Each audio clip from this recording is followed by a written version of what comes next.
여러분 안녕하세요. 지금 이 순간 당신은 어떤 사람으로 살고 계시나요? 직장에서이나 가족 앞에서이나 SNS 속이나 우리는 하루에도 수십 번 다른 얼굴을 쓰고 다른 대사를 읽고 다른 감정을 연기합니다. 그런데 문득 이런 생각이 들지 않으신가요?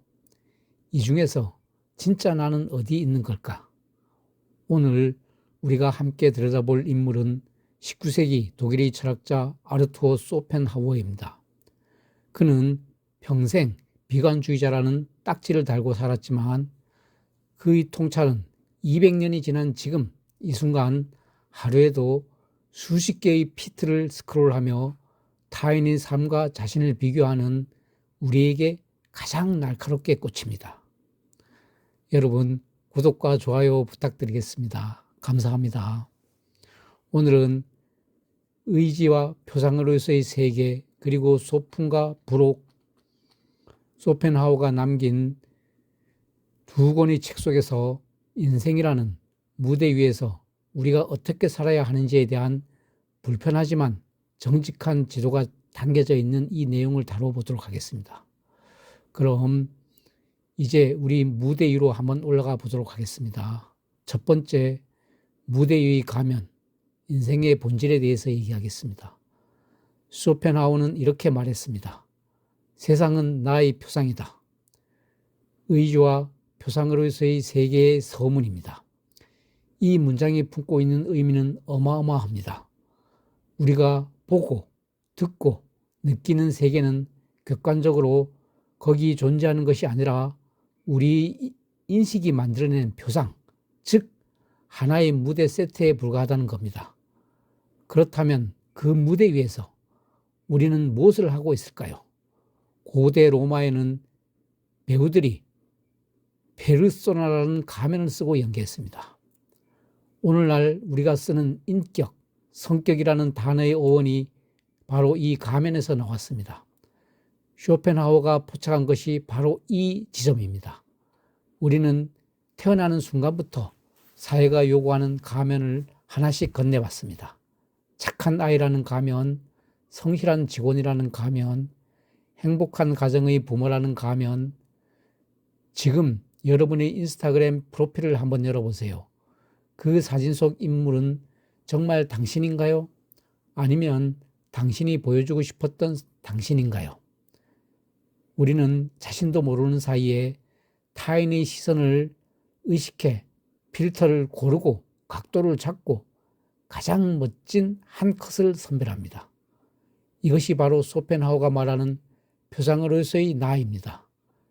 여기서 제가 드리고 싶은 첫 번째 질문이 있습니다. 당신이 지금 쓰고 있는 가면은 당신이 직접 선택한 건가요? 아니면 누군가가 씌워진 건가요? 이 질문에 대한 답이 오늘 이 영상의 핵심 열쇠라고 할 수 있습니다. 두 번째, 의지의 노예인가, 주인인가? 쇼펜하우어의 철학의 중심에는 의지라는 개념이 있습니다. 그는 세계의 본질을 맹목적이고 끝없이 충동하는 하나의 의지로 봤어요. 쉽게 말해 우리 안에는 이유도 없이 끊임없이 무언가를 원하게 만드는 근원적인 힘이 있다는 겁니다. 욕망이 충족되지 않으면 고통이고 충족되면 권태다. 인간의 삶은 이 두 가지 사이를 흔들리는 시계추와 같다. 의지와 표상으로서의 세계 제4권에 나오는 내용입니다. 이 문장을 읽는 순간 뭔가 짜릿하지 않으신가요?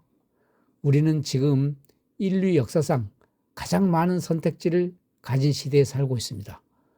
원하는 커리어를 고를 수 있고 살고 싶은 도시를 고를 수 있고 사귀고 싶은 사람을 고를 수 있는 시대에, 그런데 왜 이토록 많은 사람들이 자신의 삶에 만족하지 못하는 걸까요? 생각해 보세요. 연봉 3천만 원일 때는 5천이 되면 행복할 것 같았습니다. 5천이 되고 나니 1억이 보였고 1억을 넘기니 이번에는 저 동료가 타고 다니는 자동차가 눈에 들어옵니다. 우리는 욕망을 채운 게 아니라 욕망의 크기를 키워온 겁니다. 쇼펜하우어는 이것이 개인의 의지 박약이나 도덕적 문제가 아니라고 했습니다. 이것은 인간이라는 종 자체에 내장된 프로그램이에요. 우리는 본질적으로 의지의 노예로 태어납니다. 그리고 대부분의 사람들은 평생 그 사실을 깨닫지 못한 채 스스로 자유로운 선택을 하고 있다고 믿으며 살아갑니다. 그렇다면 의지의 주인이 되는 것은 불가능한 걸까요? 아닙니다. 쇼펜하우는 한 가지 탈출구를 제시합니다. 그건 바로 지금 내가 욕망에 끌려가고 있다는 사실을 인식하는 것 자체입니다. 인식이 시작되는 순간 자동으로 작동되던 의지의 기계에 처음으로 제동을 걸 수 있게 됩니다. 저는 이것을 현대식으로 이렇게 바꿔 표현하고 싶습니다. 비교 문화의 폭풍 속에서 한 발짝 멈추고 묻는 것. 나는 지금 진짜 원해서 이걸 쫓고 있는가? 아니면 남들이 원하니까 나도 원한다고 착각하는 건가? 이 질문 하나가 쳇바퀴를 멈추는 비상정지 버튼입니다. 세 번째, 고통은 기본값이다. 현대적으로 재해석해 보겠습니다. 여기서부터는 조금 불편한 이야기를 해야 할 것 같습니다. 하지만 오늘 이 영상에서는 제가 가장 드리고 싶은 이야기이기도 합니다. 쇼펜하우는 말합니다. 고통은 삶의 긍정이고 행복은 그저 고통의 일시적 부재일 뿐이다. 소풍과 부록 제2권에 나오는 내용입니다. 이 말을 처음 들으면 굉장히 어둡게 느껴집니다. 이 사람이 너무 부정적인 것 아닌가 싶기도 하죠. 그런데 제가 이 문장을 다시 뒤집어 읽어 드릴게요. 만약 고통이 기본값이라면 우리가 행복하지 않다고 느끼는 것은 지극히 정상적인 상태가 됩니다. 고통은 당신의 실패가 아닙니다. 고통은 인생의 오작동이 아닙니다. 고통은 그냥 인생입니다. 여기서 현대사회의 가장 잔인한 역설이 등장합니다. 우리는 지금 행복을 강요당하는 시대에 살고 있습니다. 인스타그램에는 매일 누군가의 여행 사진, 맛집 사진, 승진 소식, 결혼 소식이 쏟아집니다.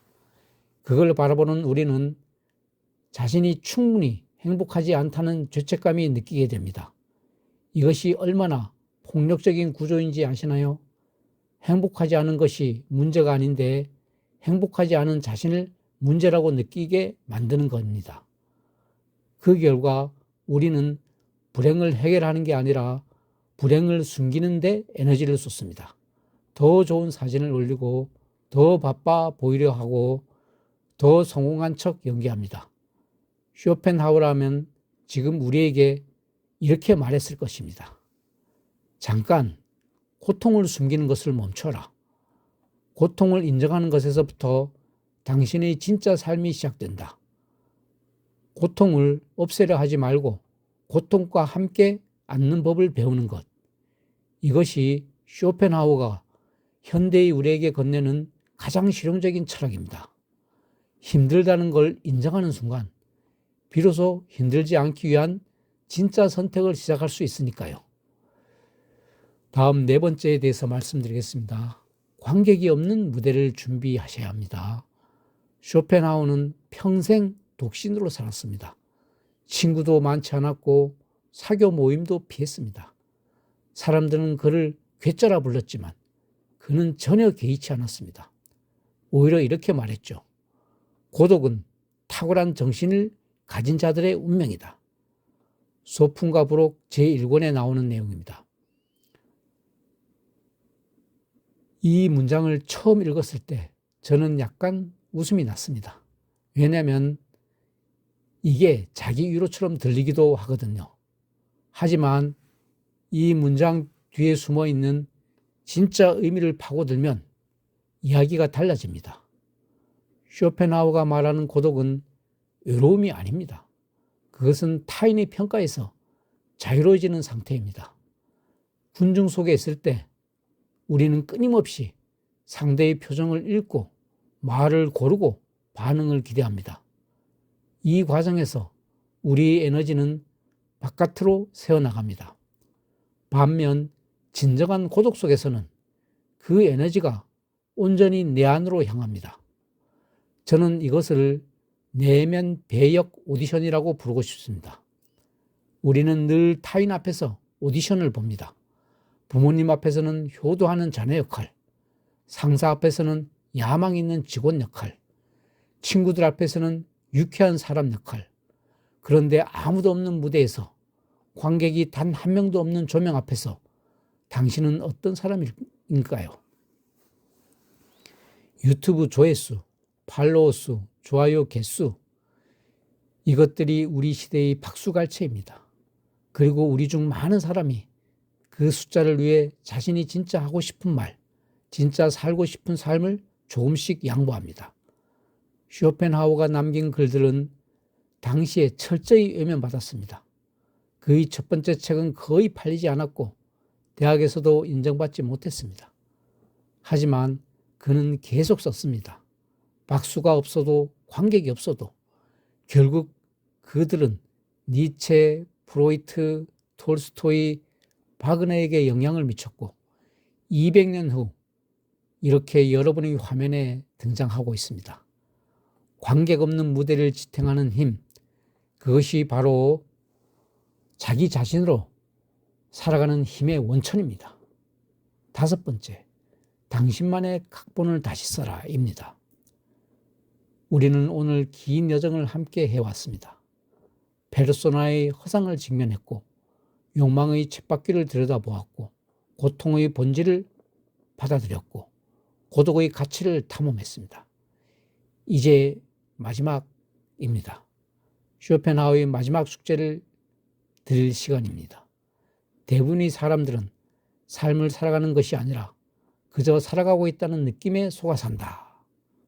소풍과 부록의 내용입니다. 잠시 지금 이 영상을 멈추고 잠시 생각해 보세요. 당신이 지금 하고 있는 일, 당신이 지금 관계 맺고 있는 사람들, 당신이 매일 아침에 일어나는 이유, 이것들이 당신이 직접 쓴 각본인가요? 아니면 누군가 건네준 대본을 읽고 있는 건가요? 쇼펜하우어는 결코 행복해지는 법을 알려주지 않습니다. 그는 그런 류의 자기계발서를 가장 경멸했던 인물입니다. 대신 그는 이렇게 다시 묻고 있습니다. 당신은 지금 당신 자신으로 존재하고 있는가? 저는 이 질문이 삶을 바꾸는 가장 강력한 질문이라고 생각합니다. 왜냐하면 이 질문에 예스라고 답하는 수 있는 순간 타인의 시선이 조금 덜 중요해지고 SNS의 숫자가 조금 덜 집착스러워지고 비교의 지옥에서 조금씩 빠져나올 수 있을 겁니다.